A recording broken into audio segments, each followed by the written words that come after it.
ಶೆಡ್ನ ಕಮ್ಮಿ ಬೆಲೆಯಲ್ಲಿ ಮಾಡ್ಕೊಂಡಿದ್ದಾರೆ. ಆಮೇಲೆ ಕುರಿ ಸಾಕಾಣಿಕೆನೂ ಮಾಡ್ತಿದ್ದಾರೆ. ತುಂಬ ಜನ ಕುರಿ ಸಾಕಾಣಿಕೆ ಬಗ್ಗೆ ಮತ್ತು ಮಾರ್ಕೆಟಿಂಗ್ ಬಗ್ಗೆ ವಿಡಿಯೋ ಮಾಡಿ ಅಂತ ಕೇಳಿರೋದಕ್ಕೆ ಈ ವಿಡಿಯೋ ಮಾಡ್ತಾ ಇದ್ದೀನಿ. ಇದು ಲೋ ಬಜೆಟ್ ಫಾರ್ಮ್ ಅಲ್ವಾ, ಇದಕ್ಕೆಲ್ಲ ಐಡಿಯಾ ಯಾರು ಕೊಟ್ಟರು? ಐಡಿಯಾ ಬಂದು ನಂದೇನೆ. ರಾಕಿ, ಫೈನಲಿ ಕುರಿ ಶೆಡ್ಗೆ ಎಷ್ಟಾಯಿತು? 120 ಮುಗಿಸಿದ 3 ವರ್ಷದ ಹಿಂದೆ. ಈಗ ಎಷ್ಟಾಗುತ್ತೆ ಅಂತ ಐಡಿಯಾ ಇಲ್ಲ. ಕಮ್ಮಿ ಬಜೆಟ್ ಆಗಿರೋದು ನಮ್ಗೆ. ಕುರಿಗೆ ಮೇವೇನು ಕೊಡ್ತೀರಾ? ಬೆಳಗ್ಗೆ ಅಂಗಡಿ ಫುಡ್ ಕೊಡ್ತೀನಿ. ಫಸ್ಟ್ ಬ್ಯಾಚ್ ತಂದಾಗ ಕುರಿಮರಿ ರೇಟ್ ಎಷ್ಟಿತ್ತು, ಇವಾಗ 4th ಬ್ಯಾಚ್ ತಂದಾಗ ಕುರಿಮರಿ ರೇಟ್ ಎಷ್ಟಾಗಿದೆ? ಫಸ್ಟ್ನೇ ಬ್ಯಾಚ್ ಬಂದು 8,000 ಆಗಿತ್ತು ಮರಿಗೆ. ಈಗ 4ನೇ ಬ್ಯಾಚ್ ಬಂದು ಒಂದು ಮರಿಗೆ 10,000 ಆಗೈತೆ. ಪಾರ್ಟ್ 2 ಅಲ್ಲಿ ಕುರಿಗಳನ್ನ ಮಾರಾಟ ಮಾಡಿ ಎಷ್ಟು ಲಾಭ ಆಗಿದೆ, ಯಾವ ಬ್ಯಾಚಲ್ಲಿ ನಷ್ಟ ಆಗಿದೆ, ಮತ್ತು ಯಾವ ಥರ ಮಾರ್ಕೆಟಿಂಗ್ ಮಾಡಿದ್ದಾರೆ ಅಂತೆಲ್ಲ ನಾನು ನಿಮಗೆ ತಿಳಿಸ್ಕೊಡ್ತೀನಿ. ಹೆಸರು ರಾಕಿ ಅಂತ, ಬಂದು ಮಂಡ್ಯ ಡಿಸ್ಟಿಕ್, ಕೊಪ್ಪ ಹೋಬಳಿ, ಕೌಳೆ ಗ್ರಾಮ. ಹಾಯ್, ಎಲ್ಲರಿಗೂ ನಮಸ್ಕಾರ. ವೆಲ್ಕಮ್ ಟು ಪುಣ್ಯ ಲೋಕ ಯೂಟ್ಯೂಬ್ ಚಾನೆಲ್. ಯಾರೆಲ್ಲ ಹೊಸ್ದಾಗೆ ಈ ವಿಡಿಯೋ ನೋಡ್ತಾ ಇದ್ದೀರಾ ಸಬ್ಸ್ಕ್ರೈಬ್ ಮಾಡ್ಕೊಳ್ಳಿ. ಪಕ್ಕದಲ್ಲೇ ಬೆಲ್ ಬಟನ್ ಜೊತೆ ಕ್ಲಿಕ್ ಮಾಡಿ, ನಾನು ಮಾಡೋ ವಿಡಿಯೋ ನಿಮಗೆ ನೋಟಿಫಿಕೇಶನ್ ಬರುತ್ತೆ. ಯಾವ ಬ್ಯಾಚಲ್ಲಿ ಲಾಭ ಆಯಿತು, ಯಾವ ಬ್ಯಾಚಲ್ಲಿ ನಷ್ಟ ಆಯಿತು ಅಂತ ತಿಳಿಸ್ಕೊಡ್ತೀರಾ? ಓಕೆ ಅದು ಫಸ್ಟ್ನೇ ಬ್ಯಾಚು ಒಂದು 8,000 ಮರಿ ತಂದಿದ್ದು. ಮಿನಿಮಮ್ ಒಂದು 26-27 ಹೋದೋ ಫಸ್ಟ್ ಬ್ಯಾಚ್. ಸೆಕೆಂಡ್ ಬ್ಯಾಚ್ ಚೆನ್ನಾಗಿ ಲಾಭ ಆಯಿತು. ನಾನು ಅದರಿಂದ ಏನು ಮಾಡಿದೆ, ಇನ್ನೂ ಚೆನ್ನಾಗಿ ದೊಡ್ಡ ಮರಿಯಾಗಿ ಸೇಲಿಂಗ್ ಟೈಮಲ್ಲಿ 30-35 ರೀಚ್ ಮಾಡೋಣ ಅಂತ ಅಂದ್ಬಿಟ್ಟು ಒಂದು 15,000 ಮರಿ ತಗೊಬಂದೆ. 3ನೇ ಬ್ಯಾಚಲ್ಲಿ 15,000 ಮರಿ ತಂದೆ. ಅದೇನಾಯ್ತು ಅಂತಂದ್ರೆ ಅಲ್ಲಿ ವ್ಯಾಕ್ಸಿನ್ ಆಗಿರಲಿಲ್ಲ ಅನ್ಸುತ್ತೆ. ಅಲ್ಲಿ ವ್ಯಾಕ್ಸಿನ್ ಆಗದೆ ಇಲ್ಲಿ ಬಂದು ವೆದರ್ ಸೆಟ್ ಆಗ್ದೇನೆ, ಡೈಜೆಷನ್ ಆಗದೇನೆ 1ರಿಂದ 7 ಮರಿ ಫುಲ್ ಡೆತ್ ಆದವು. ಗೊತ್ತೇ ಆಗಿಲ್ಲ ನಮ್ಗೆ ಏನಾಯ್ತು ಅಂತ. ಅದರಿಂದ ಫುಲ್ಲು ಲಾಸ್ ಆಯ್ತು 3ನೇ ಬ್ಯಾಚು. ಅದರಿಂದ 4ನೇ ಬ್ಯಾಚಲ್ಲಿ ಏನ್ ಮಾಡಿದೆ, ಬೇಡ ಮರಿ ಒಂದು ಡೆತ್ ಆದ್ರೆ 15,000 ಹೋಗುತ್ತೆ, ಅದಕ್ಕೆ 8,000 ಆಗಲಿ 7,000 ಈ ತರ ಚಿಕ್ಕ ಮರಿನೇ ತಗೊಂಡ್ಬಂದು ಸಾಕೋಣ. ಯಾಕೆಂತಂದ್ರೆ ಫಸ್ಟ್ ಬ್ಯಾಚ್ ಸೆಕೆಂಡ್ ಬ್ಯಾಚು ಚೆನ್ನಾಗಿ ಇತ್ತು, ಲಾಭ ಇತ್ತು. ಯಾಕೆ ಸೆಕೆಂಡ್ ಸಣ್ಣ ಮರಿ ತಂದಿದ್ರಿಂದ ಲಾಭ ಆಯ್ತು. ಅದಕ್ಕೋಸ್ಕರ 4ನೇ ಬ್ಯಾಚ್ ಈ ಬ್ಯಾಚ್ನು ಸಣ್ಣ ಮರಿನೇ ತಗೊಂಡ್ಬಂದಿದ್ದೀನಿ. ಚೆನ್ನಾಗಿ ಬಂದಿದೆ, ಎಲ್ಲ ಚೆನ್ನಾಗಿರುತ್ತೆ. ಎಷ್ಟು ತಿಂಗಳು ಕುರಿಮರಿಗೆ? ಈಗ ಬಂದು ಯಾಕ ನಾನು ತಂದು 6 ತಿಂಗಳು, ಅಲ್ಲಿ ಒಂದು 3 ತಿಂಗಳು ಮರಿ, 9 ತಿಂಗಳು ಮರಿ ಆಯ್ತು. ಕುರಿಗಳನ್ನ ಬಕ್ರೀದ್ ಟೈಮಲ್ಲಿ ನಾವು ಮಾರಾಟ ಮಾಡ್ತೀವಿ ಅಂತ ಹೇಳಿದ್ವಿ. ಸೊ ಅದು ಹೆಂಗೆ ಮಾರಾಟ ಮಾಡ್ತೀರಾ ಅಂತ ತಿಳಿಸ್ಕೊಡ್ತೀರಾ? ಅದು ಏನೋ ಗೊತ್ತಕ್ಕ, ಮೊದಲನೇ ಬ್ಯಾಚು ಎಲ್ಲ ಇಲ್ಲೇ ಕೊಟ್ಟಿದ್ದು ನಾನು. ಮರಿಗಳು ಎಲ್ಲ ಇಲ್ಲೇ ಕೊಟ್ಟು, ಯಾಕೆ ಅಂತ ಅಂದ್ರೆ ಆವಾಗ ಕುರಿ ಸಾಕೋರು ಸಂಖ್ಯೆ ಕಮ್ಮಿ ಆಗಿತ್ತು.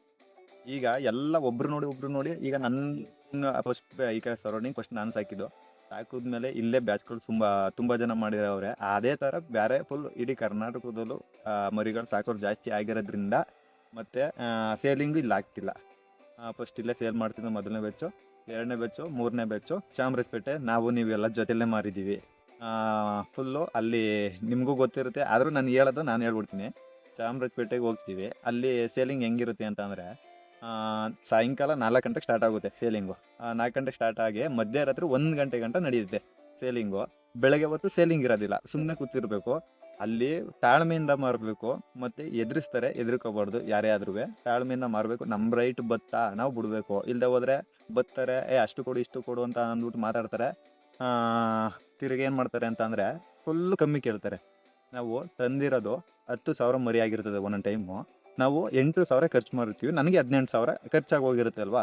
ಇನ್ನು ಹುಲ್ಲು ಇವು ಏನು ನಮ್ಮ ಶ್ರಮ ಏನು ಲೆಕ್ಕ ಹಾಕೋದಿಲ್ಲ. ಅವ್ರು ಬಂದು 19,000 ಕೊಡ್ತೀಯಾ, 20,000 ಕೊಡ್ತೀಯಾ ಅಂತ ಕೇಳ್ತಾರೆ.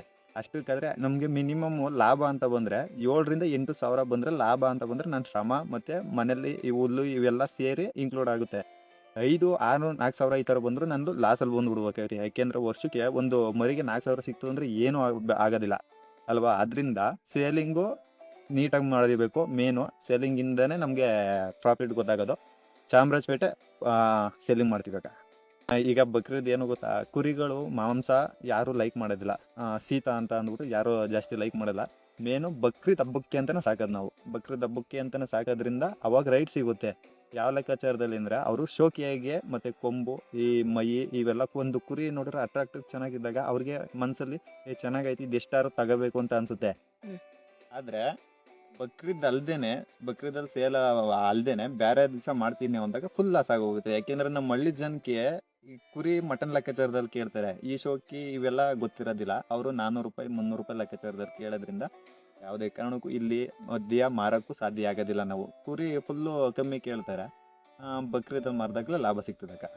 ಬಕ್ರೀದ್ಗೆಯಲ್ಲಿ ಯಾವ ಕುರಿ ಮಾರಬೇಕು ಅಂದ್ರೆ ಅಕ್ಕ, ಒಂದು ಈಗ 1, 2, 4 ಕುರಿ ಇದ್ರೆ ಬಕ್ರೀದ್ ದಿವಸನೂ ಮಾರ್ಬೋದು ಅನ್ನೋ ನಂಬಿಕೆ ಇರ್ತದೆ.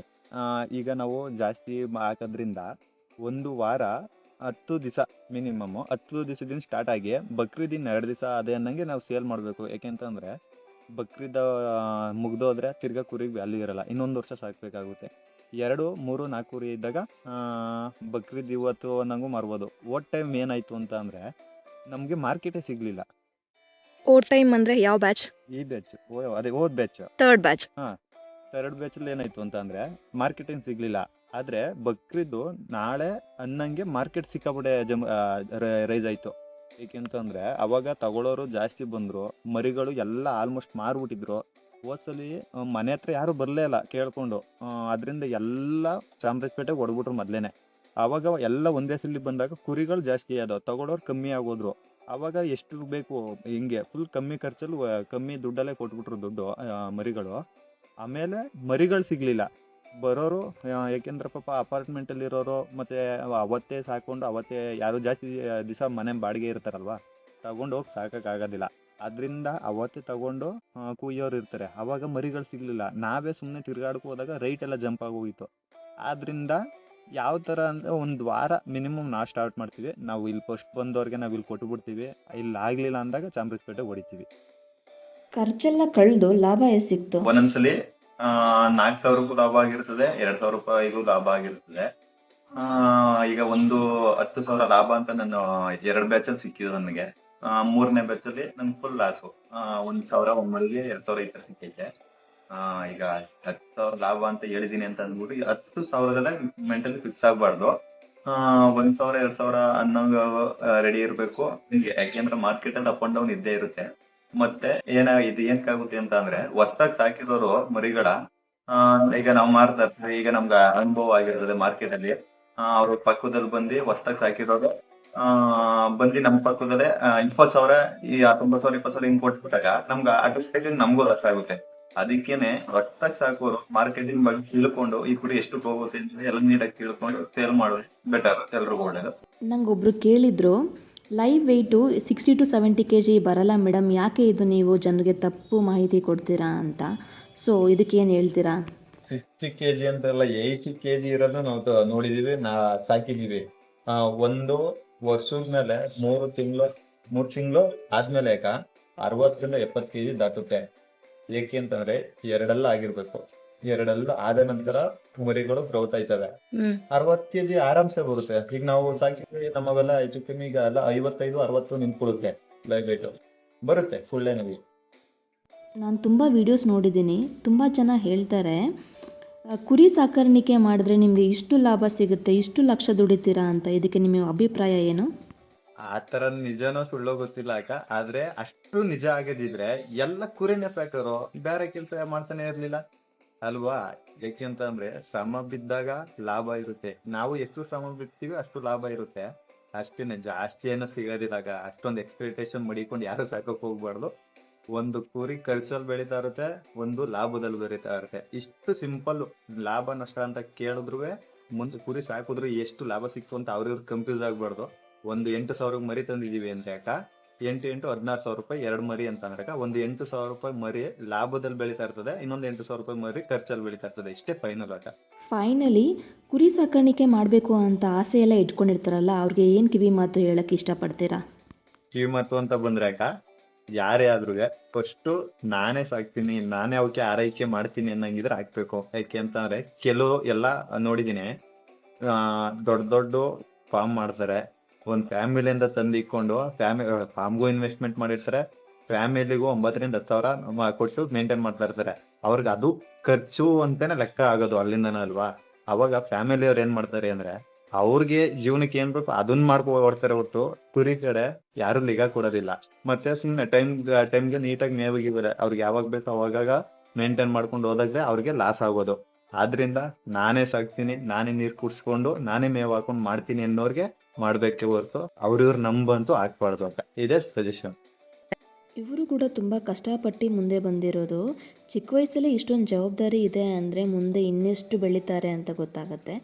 ಕೊನೆಯದಾಗಿ ನಾನು ನಿಮಗೆ ಏನು ಹೇಳೋಕ್ಕೆ ಇಷ್ಟಪಡ್ತೀನಿ ಅಂದರೆ, ಎಲ್ಲ ಕೆಲಸದಲ್ಲೂ ಲಾಭ ಮತ್ತು ನಷ್ಟ ಇದ್ದೇ ಇರುತ್ತೆ, ಅದು ಸರ್ವೇ ಸಾಮಾನ್ಯ.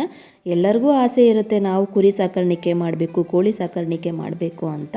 ಬಟ್ ಕಾಂಪಿಟೇಷನಲ್ಲಂತೂ ಮಾಡಬೇಡಿ. ನಾನೇ ಜವಾಬ್ದಾರಿ ತೊಗೊಂಡು ಮಾಡ್ತೀನಿ ಅನ್ನೋರು ಇಂಟ್ರೆಸ್ಟ್ ಇದ್ದರೆ ಮಾತ್ರ ಈ ಕುರಿ ಸಾಕಾಣಿಕೆ, ಕೋಳಿ ಸಾಕಾಣಿಕೆ ಮಾಡ್ಬೋದು. ನನ್ನ ಕೈಲಾದಷ್ಟು ನಿಮಗೆ ಮಾಹಿತಿ ತಿಳಿಸೋದಕ್ಕೆ ಪ್ರಯತ್ನ ಪಟ್ಟಿದ್ದೀನಿ ಅಂತ ಅನ್ಕೊತೀನಿ. ನಿಮ್ಗೆ ಏನಾದ್ರು ಡೌಟ್ಸ್ ಇದ್ದರೆ ಕಮೆಂಟಲ್ಲಿ ಮೆನ್ಷನ್ ಮಾಡಿ, ಅದಕ್ಕೆ ನಾನು ರಿಪ್ಲೈ ಮಾಡ್ತೀನಿ. ಈ ವಿಡಿಯೋ ಇಷ್ಟ ಆಗಿದ್ದಲ್ಲಿ ಒಂದೇ ಒಂದು ಲೈಕು, ಕಮೆಂಟು, ಶೇರ್ ಮಾಡಿದ್ರೆ ನನಗೂ ಖುಷಿ ಆಗುತ್ತೆ. Thank you for watching. Take care. Bye.